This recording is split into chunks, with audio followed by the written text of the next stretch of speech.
আসসালামু আলাইকুম প্রিয় শিক্ষার্থীবৃন্দ, আশা করি করোনাকালের এই ক্রান্তি লগ্নে তোমরা সবাই ভালো আছো। আমিও ভালো আছি, আলহামদুলিল্লাহ। এইচএসসি ফার্স্ট ইয়ার ইংলিশ ক্লাসে তোমাদেরকে স্বাগতম জানাচ্ছি ধুরুঙ্গামারী মহিলা কলেজের পক্ষ থেকে। আজকে আমরা যে টপিকটি নিয়ে আলোচনা করব সেটি হচ্ছে ইংরেজি গ্রামারের মডিফায়ার বিষয়টি নিয়ে। ডিয়ার স্টুডেন্টস, আমরা জানি তোমরা এসএসসিতে অনেক গ্রামারই করে এসেছো, এসএসসি লেভেলে, হাই স্কুল লেভেলে।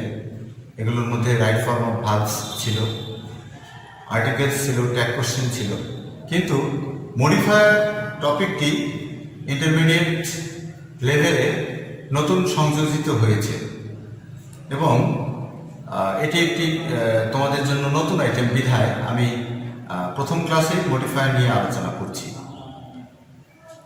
মডিফায়ার অর্থ হচ্ছে পরিবর্তক, অর্থাৎ যে শব্দগুলো অন্য কোনো শব্দের পূর্বে অথবা পরে বসে সেই শব্দটিকে পরিবর্তন করে বা সেই শব্দটিকে একটা আলাদা গতি দেয় বা সেই শব্দটিকে বিশেষায়িত করে, সেই শব্দগুলোকে আমরা সাধারণত মডিফায়ার বলে থাকি।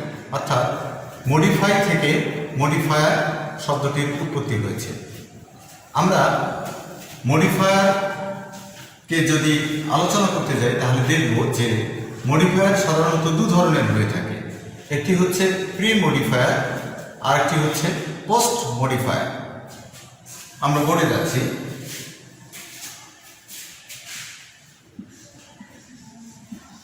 মডিফায়ার সাধারণত দু ধরনের হয়ে থাকে। একটি হচ্ছে প্রি মডিফায়ার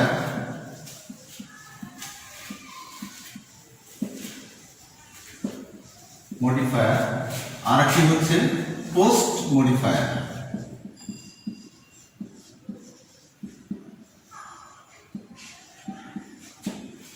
আমরা যদি প্রি মডিফায়ারকে বিশ্লেষণ করতে যাই তাহলে যে বিষয়টি দেখব সেটি হচ্ছে যে প্রি মডিফায়ার যে শব্দটিকে মডিফাই করবে তার পূর্বে বসবে, অর্থাৎ তার আগে বসবে। আমি যেটা বলতে চাচ্ছি সেটি হচ্ছে যে যে শব্দটি অন্য আরেকটি শব্দের পূর্বে বসে সেই শব্দটিকে অর্থাৎ পরের শব্দটিকে পরিবর্তন করবে, সেই শব্দটিকে বলা হচ্ছে, সেই ওয়ার্ডটিকে বলা হচ্ছে প্রি মডিফায়ার। এবং যে শব্দটি পরে বসে তার আগের শব্দটিকে মডিফাই করবে তাকে বলা হচ্ছে পোস্ট মডিফায়ার। অর্থাৎ প্রি মডিফায়ার সবসময় যে শব্দটিকে মডিফাই করবে তার পূর্বে বসবে এবং পোস্ট মডিফায়ার যে শব্দটিকে মডিফাই করবে তার পরে বসবে।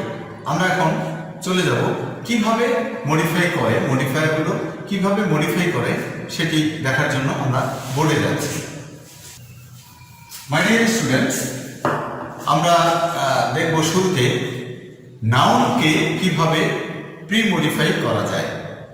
নাউনকে কিভাবে প্রি মডিফাই করা যায় আমরা সেই নিয়মে চলে যাচ্ছি। নাউনকে প্রি মডিফাই করা।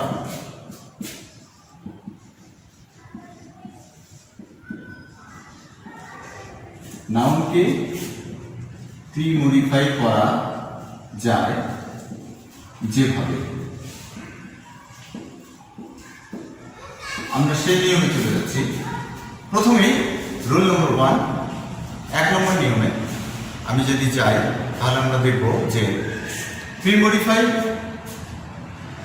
করার প্রথম নিয়মটি হচ্ছে ডিটারমিনার। ডিটারমিনার অর্থ হচ্ছে নির্ধারক। ডিটারমিনার দ্বারা কিভাবে নাউনকে মডিফাই করা যায় আমরা সেটি দেখব। ডিয়ার স্টুডেন্টস, তার আগে ডিটারমিনার সম্পর্কে একটু কথা না বললেই নয়। যেটা বলতে হচ্ছে সেটা হচ্ছে ডিটারমিনার সাধারণত আর্টিকেল, যে আমরা জানি যে আর্টিকেল, 3টে আর্টিকেল আছে, এ এন্ড ডি, এই 3টি শব্দই কিন্তু নাউনকে মডিফাই করতে পারে। এ এন্ড ডি এছাড়াও আরো আছে, যেমন দিস, দিস, এভরি ইত্যাদি শব্দগুলো নাউনকে মডিফাই করে থাকে, প্রি মডিফাই করে থাকে। প্রথমে আমরা দেখছি আর্টিকেল দ্বারা কিভাবে নাউনকে প্রি মডিফাই করা যায়।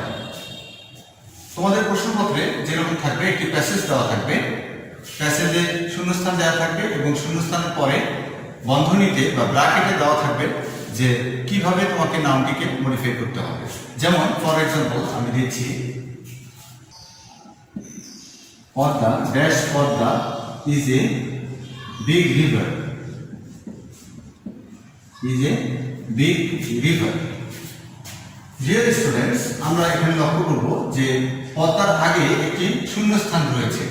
আমরা দেখতে পাচ্ছি যে পদ্মা একটি নদীর নাম এবং পদ্মার আগে একটি শূন্যস্থান রয়েছে। আমরা এখানে দেখব যে প্রশ্নপত্রে শূন্যস্থানের ঠিক পরেই এখানে একটা বন্ধনী থাকবে। এই বন্ধনীতে উল্লেখ করা থাকবে যে use determiner or pre-modify the noun with determiner.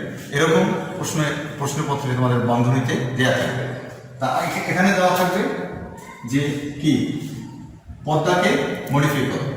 আমরা জানি যে নদ নদীর নামের আগে সাধারণত ডি বসে থাকে। আমরা এক্ষেত্রে এখানে ডি বসিয়ে দেব। The Padma is a big river.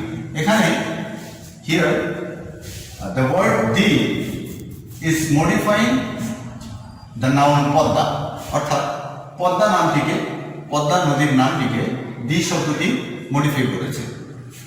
আবার এরকম দিতে পারি আমরা, dash dash active student is always praised by all. Dash active student is always praised by all.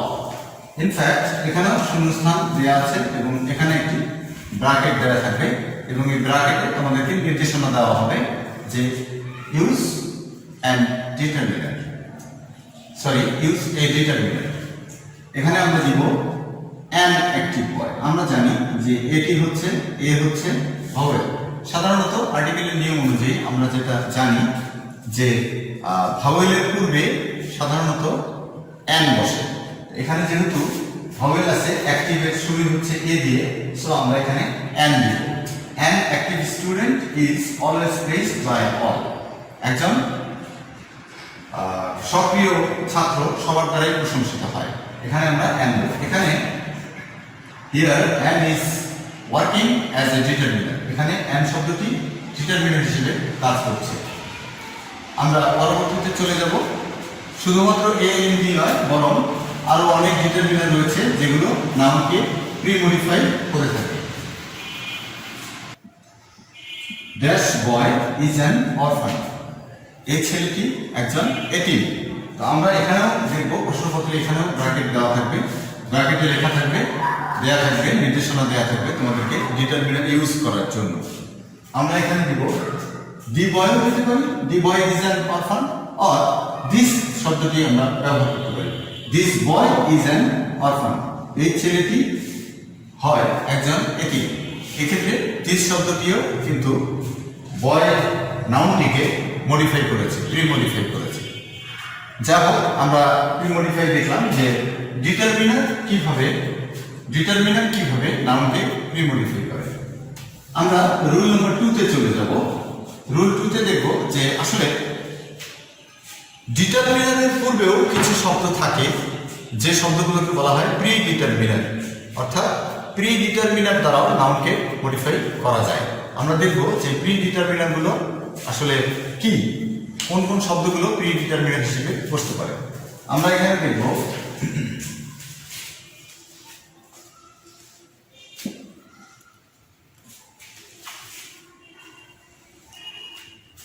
she is dash an honest girl। এই লাইনটিতে, বাক্যটিতে আমরা দেখছি যে she is dash an honest girl।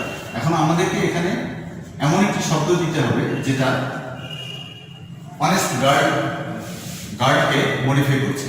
আমরা এখানে দিব she is dash an honest girl। In fact, she is quite she is quite, quite অর্থ হচ্ছে সম্পূর্ণরূপে, সম্পূর্ণরূপে। She is quite an honest girl. এখানে কোয়াইট শব্দটি মূলত অ্যান অনেস্ট গার্লকে মডিফাই করেছে এবং এখানে অ্যানটি ডিটারমিনার হিসেবে কাজ করছে এবং ডিটারমিনারেরও আগে, প্রি শব্দের অর্থ হচ্ছে আগে, ডিটারমিনারেরও আগে আমরা যে শব্দটি পেয়েছি এই শব্দটিকে আমরা এখানে প্রি ডিটারমিনার হিসেবে আখ্যায়িত করতে পারি। She is quite an honest girl. সে সম্পূর্ণরূপে একজন সৎ বালিকা বা সতী বালিকা যেটা বলি আমরা। আবার অন্যভাবে আমরা দেখব যে নট অনলি কোয়াইট, আর অনেক শব্দ রয়েছে যে শব্দগুলো মূলত ডিটারমিনারের আগে বসে থাকে। যেমন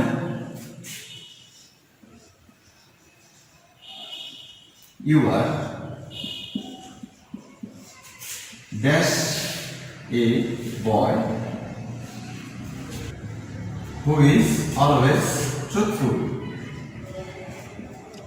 হু ইজ অলওয়েজ ট্রুথফুল। আমরা এখানে দেখতে পাচ্ছি you are dash a boy who is always truthful. তুমি, এটা যদি আমি শূন্যস্থানটি যদি বাদ দিয়ে দিই, তুমি একটি ছেলে যে কিনা সর্বদা বা সবসময় সত্যবাদী। এখানে আমরা কোন শব্দটি দিতে পারি? এখানে আমরা ইউ আর সাস শব্দটি দিতে পারি। এমন, সাস অর্থ হচ্ছে এমন। ইউ আর সাস এ বয়, তুমি এমন একজন ছেলে যে কিনা সর্বদা সত্যবাদী। এখানে আমরা দেখতে পাচ্ছি এটি ডিটারমিনার হিসেবে বসেছে এবং তার আগে এই সাস শব্দটি মূলত প্রি ডিটারমিনার হিসেবে কাজ করছে। মাই ডিয়ার স্টুডেন্টস, আমরা দেখলাম যে ডিটারমিনার এবং প্রি ডিটারমিনার কাকে বলে এবং এগুলো কিভাবে একটি নাউনকে মডিফাই করে থাকে। আমরা রুল নম্বর 3 তে চলে যাব। 3 তে আমরা দেখব, রুল নম্বর 3 তে দেখব যে present participle.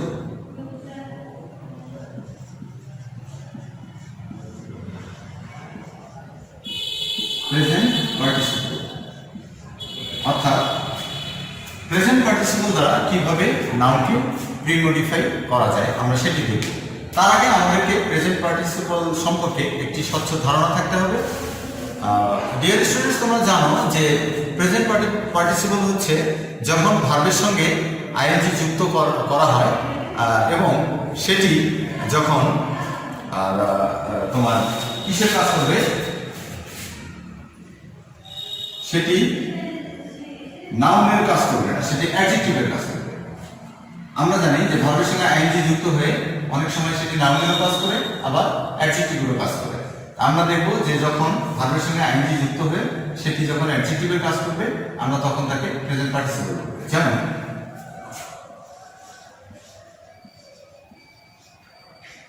I saw some dash birds in the sky.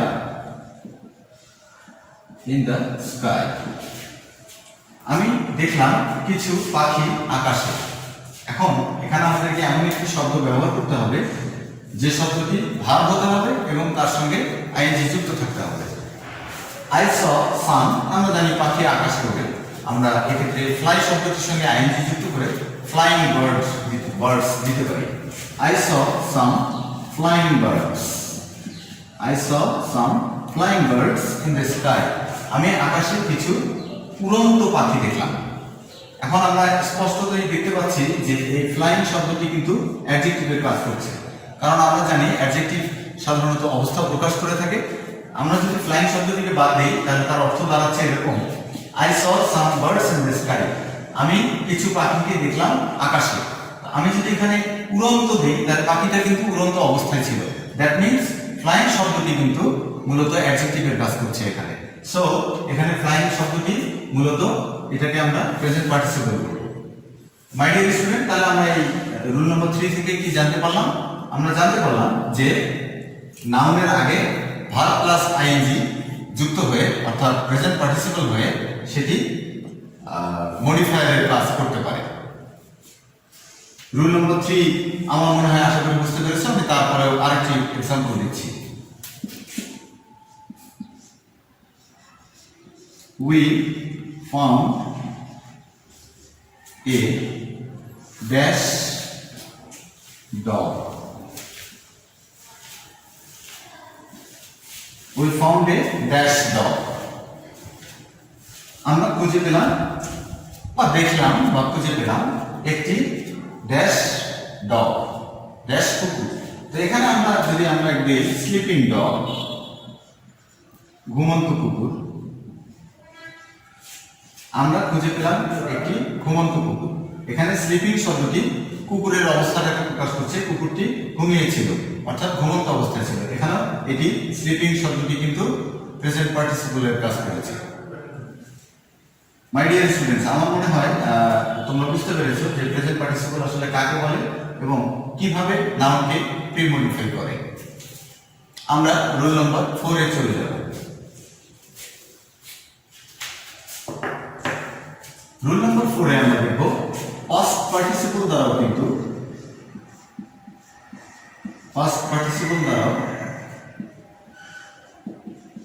Pre-modify নাউনকে pre-modify করা যেতে পারে। পাস্ট পার্টিসিপল আমরা জানি যে ভার্বের আসলে তিনটি রূপ থাকে, একটি হচ্ছে প্রেজেন্ট ফর্ম, আরেকটি হচ্ছে পাস্ট ফর্ম এবং তৃতীয়টি হচ্ছে পাস্ট পার্টিসিপল ফর্ম। সো আমরা তৃতীয় রূপটি অর্থাৎ পাস্ট পার্টিসিপল দ্বারা নাউনকে কিভাবে মডিফাই করা যায় সেটি দেখব। This is a dash glass, এটি একটি কাঁচ। তো কাঁচ শব্দটিকে আমরা পাস্ট পার্টিসিপল দ্বারা মডিফাই করতে পারি। আমরা যদি এখানে দিয়ে দিই this is a broken glass, এটি একটি ভাঙা কাঁচ। ব্রোকেন শব্দটি মূলত কাঁচ শব্দটিকে মডিফাই করছে এবং কাঁচের অবস্থাটাকে এক্ষেত্রেও আমরা দেখছি যে কাঁচের অবস্থাটাকে প্রকাশ করছে, কাঁচটি ভাঙা অবস্থায় ছিল যে কারণে এখানে বলা হচ্ছে ব্রোকেন কাঁচ। আমরা আরেকটি এক্সাম্পল দেখব। He is our dash chairman. He is our dash chairman. My dear students, আমরা এখানে দেখতে পাচ্ছি গ্লাসকে মডিফাই করেছে ভার্বের পাস্ট পার্টিসিপল ব্রোকেন শব্দটি এবং এখন আমরা দেখব চেয়ারম্যান এই নামটিকে কিভাবে পাস্ট পার্টিসিপল ভার্বের পাস্ট পার্টিসিপল মডিফাই করে, এখন সেটি দেখার বিষয়। হি ইজ আওয়ার, আমি যদি এখানে দিই ইলেক্টেড চেয়ারম্যান, ইলেক্ট থেকে এসেছে ইলেক্টেড, ইলেক্টেড, তিনি আমাদের নির্বাচিত চেয়ারম্যান, তিনি আমাদের নির্বাচিত chairman. He is hour elected chairman. এখানে আমরা ইলেক্টেড পাস্ট পার্টিসিপল দিয়েছি ইলেক্টেড, এখানেও কিন্তু একটা অবস্থার ইঙ্গিত দেয় যে তিনি নির্বাচিত চেয়ারম্যান। মাই ডিয়ার স্টুডেন্ট, এভাবেই আমরা পাস্ট পার্টিসিপল দ্বারা মূলত নাউনগুলোকে প্রি-মডিফাই করতে পারি। আমরা তারপরে চলে যাব রুল নম্বর 5 এ। রুল নম্বর 5 এ আমরা দেখব যে কিভাবে একটি নাউনকে অ্যাডজেক্টিভ দ্বারা মডিফাই করা যায়। নাউনকে অ্যাডজেক্টিভ, সরাসরি অ্যাডজেক্টিভ দ্বারা কিভাবে মডিফাই করা যায় আমরা সেটি দেখব। অ্যাডজেক্টিভ দ্বারা আমরা অ্যাডজেক্টিভ দ্বারা নাউনকে প্রি-মডিফাই করব। এক্সাম্পল দিচ্ছি। Number 1, he is an dash man, তিনি একজন লোক। কি লোক আমরা সেটি দেবো অ্যাডজেক্টিভ, কেমন লোক সেটি দেবো। হি ইজ অ্যান, আমরা অ্যান এর কারণে এখানে অনেস্ট দিতে পারি। He is an honest man, তিনি একজন সৎ মানুষ বা সৎ লোক। এরকম আরো অনেক এক্সাম্পল আছে যেগুলো আমরা দেখবো যে নাউনের আগে অনেক অ্যাডজেক্টিভ বসে সেই নাউনটিকে মডিফাই করছে। You are a dash boy, you are a naughty boy, তুমি একটি দুষ্ট ছেলে। এবং মাই ডিয়ার স্টুডেন্ট, একটা জিনিস রিমেম্বার করতে হবে, মনে রাখতে হবে যে এখানে কিন্তু শূন্যস্থানের পরে বরাবরই একটি বন্ধনীযুক্ত নির্দেশনা দেওয়া থাকবে। এই বন্ধনীর ভিতরে নির্দেশনা দেওয়া থাকবে যে আমাদেরকে কি করতে হবে, যে নাউন দিয়ে করতে হবে নাকি অ্যাডজেক্টিভ দিয়ে করতে হবে নাকি প্রেজেন্ট পার্টিসিপল দিয়ে করতে হবে নাকি পাস্ট পার্টিসিপল দিয়ে করতে হবে। এখানে কিন্তু ম্যাক্সিমাম সময় আমাদেরকে বন্ধনীযুক্ত বন্ধনীর ভিতরে আমাদেরকে নির্দেশনা দেওয়া থাকবে। তবে কিছু ক্ষেত্রে আমরা দেখতে পাই যে আসলে অনেক সময় বন্ধনী দেয়া থাকে বটে, কিন্তু বন্ধনীতে ডিরেক্টলি উল্লেখ করা থাকে না যে কি দিয়ে মডিফাই করতে হবে, জাস্ট ওখানে দেয়া থাকবে যে pre modify the noun. For example এখানে এমনটি থাকতে পারে যে ইউজ অ্যান অ্যাডজেক্টিভ না দিয়ে এখানে এরকমটিও দেওয়া থাকতে পারে যে প্রি মডিফাই দ্য নাউন। সেক্ষেত্রে আমাদের একটি স্বাধীনতা থাকবে যে আমরা সেক্ষেত্রে প্রেজেন্ট পার্টিসিপল যদি প্রযোজ্য হয় দেয়া যায়, সেক্ষেত্রে প্রেজেন্ট পার্টিসিপল দিয়েও করতে পারবো, আবার যদি পাস্ট পার্টিসিপল দিয়ে করা যায় পাস্ট পার্টিসিপল দিয়েও করতে পারবো, আবার অ্যাডজেক্টিভ দিয়েও করতে পারবো। তবে আমাদেরকে লক্ষ্য রাখতে হবে যে জিনিসটি সেটি হচ্ছে যে বন্ধনীযুক্ত যে বাক্যটি, সেই বাক্যতে আসলে কি বলা হয়েছে, কোনো কিছু নির্দেশ করে বলা হয়েছে, নির্দিষ্ট করে বলা হয়েছে যে এটি দিয়ে মডিফাই করো, প্রি মডিফাই করো, নাকি কোনো কিছু নির্দিষ্ট করা নেই, জাস্ট শুধু বলা হয়েছে যে নাউনটিকে প্রি মডিফাই করো। এক্ষেত্রে আমাদেরকে একটু সজাগ থাকতে হবে যে আসলে এখানে কোনো ডিরেক্ট নির্দেশনা দেয়া আছে কিনা যে নাউন দিয়ে করো বা অ্যাডজেক্টিভ দিয়ে করো বা প্রেজেন্ট পার্টিসিপল দিয়ে করো বা পাস্ট পার্টিসিপল দিয়ে করো, এগুলো দেয়া আছে কিনা এটা দেখতে হবে। যদি নির্দেশনা দেয়া থাকে যে এখানে সাপোজ বন্ধনীতে দেয়া আছে যে পাস্ট পার্টিসিপল দিয়ে মডিফাই করো, সেই ক্ষেত্রে কিন্তু আমরা অ্যাডজেক্টিভ দিয়ে মডিফাই করলে হবে না। অথবা দেয়া আছে যে অ্যাডজেক্টিভ দিয়ে মডিফাই করো, প্রি মডিফাই করো নাউনটিকে, সেই ক্ষেত্রে আমরা প্রেজেন্ট পার্টিসিপল বা পাস্ট পার্টিসিপল দিয়ে না করাটাই ভালো হবে। সেই ক্ষেত্রে আমাদেরকে ডিরেক্ট যে অ্যাডজেক্টিভ আছে সেই অ্যাডজেক্টিভ দেওয়াটাই ভালো হবে। আমরা এখন 6 নম্বর নিয়মে চলে যাব।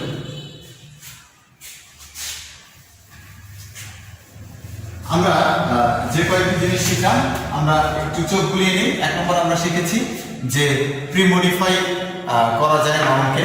1 নম্বর প্রথমত করা যায়, 1 নম্বর রুল হচ্ছে ডিটারমিনার দ্বারা। 2 নম্বরে আমরা দেখেছি যে প্রি ডিটারমিনার দ্বারা। 1 নম্বরে দেখেছি ডিটারমিনার, 2 নম্বরে দেখেছি প্রি ডিটারমিনার, 3 নম্বরে দেখেছি প্রেজেন্ট পার্টিসিপল, 4 নম্বরে দেখেছি পাস্ট পার্টিসিপল, 5 নম্বরে দেখলাম অ্যাডজেক্টিভ দ্বারা কিভাবে নাউনকে মডিফাই করা যায়। এখন আমরা 6 নম্বর রুলে চলে যাব। 6 দেখব যে নাউনকে নাউন দ্বারা মডিফাই করা যায়। 6 নম্বরের যে নিয়মটি সেটি হচ্ছে অনেক সময় নাউনকে নাউন দ্বারা মডিফাই করা যায়। যেমন আমি এগুলি লিখে নিচ্ছি, নাউনকে নাউন দ্বারা, নাউন দ্বারা।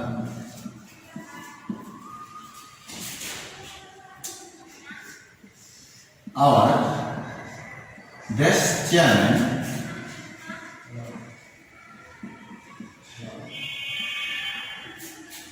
is a famous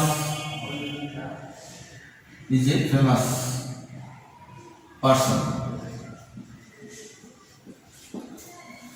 আমরা দেখতে পাচ্ছি যে our best chairman is a famous person. আমরা এখানে আরেকটি নাউন দিব যে নাউনটি মূলত চেয়ারম্যান শব্দটিকে মডিফাই করবে। He is our upazila chairman. Upazila chairman, আমরা জানি my dear students, upazila is a noun and chairman, the word chairman is also a noun. আমরা জানি যে উপজেলা শব্দটিও নাউন এবং চেয়ারম্যান শব্দটিও নাউন। তার পাশাপাশি আমরা দুটি নাউন দেখতে পাচ্ছি এখানে, উপজেলা একটি নাউন, চেয়ারম্যান একটি নাউন। এক্ষেত্রে উপজেলার এই অংশটিতে শূন্যস্থান দেওয়া থাকবে এবং বরাবর যেটা বলছিলাম আমি সেটি হচ্ছে যে বন্ধনী দেওয়া থাকবে। এখানে নির্দেশ করা থাকবে যে নাউন দিয়ে পরের নাউনটিকে মডিফাই করবো, অর্থাৎ pre modify the noun with a noun. এরকম নির্দেশনা দেওয়া থাকবে যে pre modify the noun with a noun. আমার উপজেলা chairman is a famous person. আমরা নেক্সটে যাব, আরেকটি উদাহরণ দেখব। দি বেবি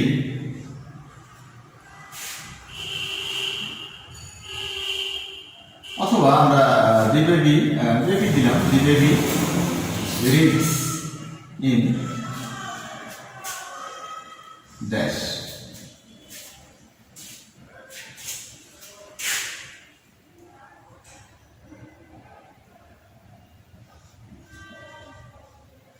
ক্লাস। শিশুটি পড়ে ড্যাশ ক্লাসে। আমরা এখানে দেখতে পাচ্ছি যে শিশুটি বা দি বয় হতে পারত, দি বয় রিডস ইন ড্যাশ ক্লাস। এখানে আমরা ক্লাস শব্দটি নাউন পেয়েছি। এখানে আমাদেরকে এই শূন্যস্থানে এমন আরেকটি নাউন দিতে হবে যে নাউনটি ক্লাস শব্দটিকে মডিফাই করছে। আমরা এখানে নার্সারি দিতে পারি, the baby reads in nursery class.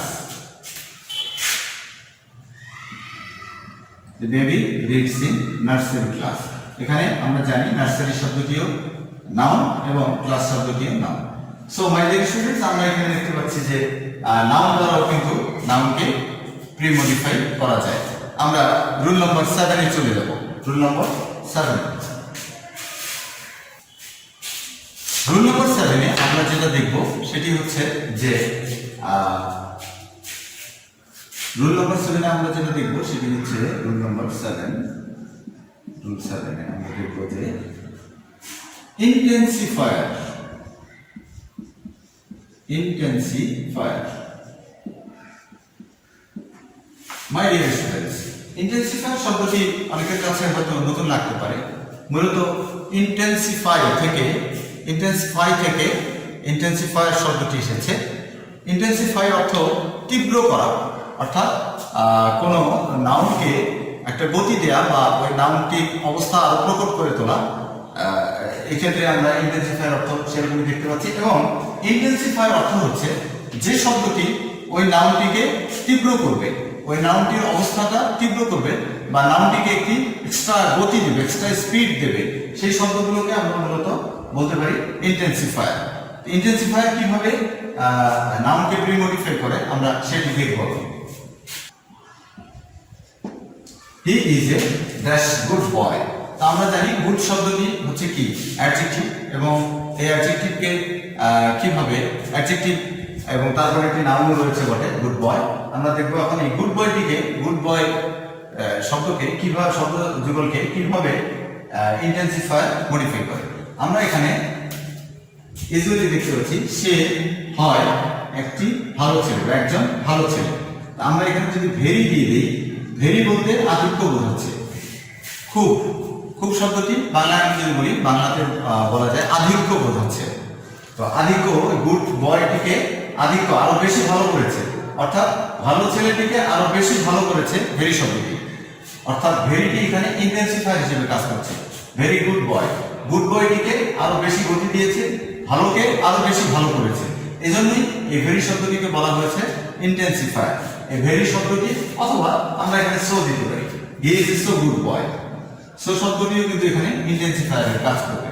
তো আমরা এখানে দেখতে পাচ্ছি যে অ্যাডজেক্টিভকে বা নন অ্যাডজেক্টিভকে মূলত এভাবে ভেরি বা সো এরকম যে শব্দগুলো আধিক্য প্রকাশ করবে, যে শব্দগুলো দ্বারা বেশি কিছু বোঝানো যাবে, সেই শব্দগুলোকে আমরা মূলত এখানে ইন্টেন্সিফায়ার হিসেবে ইউজ করতে পারি। এই ছিল আমাদের ইন্টেন্সিফায়ারের ব্যবহার। আমরা পরবর্তীতে চলে যাব। মাই ডিয়ার স্টুডেন্টস, রুল নম্বর 8 এ যেটা আছে সেটি হচ্ছে কোয়ান্টিফায়ার। কোয়ান্টিফায়ার, কোয়ান্টিফায়ার যার অর্থ হচ্ছে মূলত কোয়ান্টিটি বা কোয়ান্টিফাই থেকে কোয়ান্টিফায়ার শব্দটি এসেছে। যেমনি করে ইন্টেন্সিফাই থেকে এসেছিল ইন্টেন্সিফায়ার, তেমনি করে কোয়ান্টিফাই শব্দটি থেকে এসেছে কোয়ান্টিফায়ার। আমরা যাবো এখন যে কোয়ান্টিফায়ার দ্বারা দেখবো এখন যে কিভাবে কোয়ান্টিফায়ার মূলত একটি নাউনকে মডিফাই করে। হি নিডস ড্যাশ মানি। হি নিডস ড্যাশ মানি, তার প্রয়োজন অনেক টাকা। তো এখানেও আমরা দেখতে পাচ্ছি যে টাকার সংখ্যাকে প্রকাশ করছে।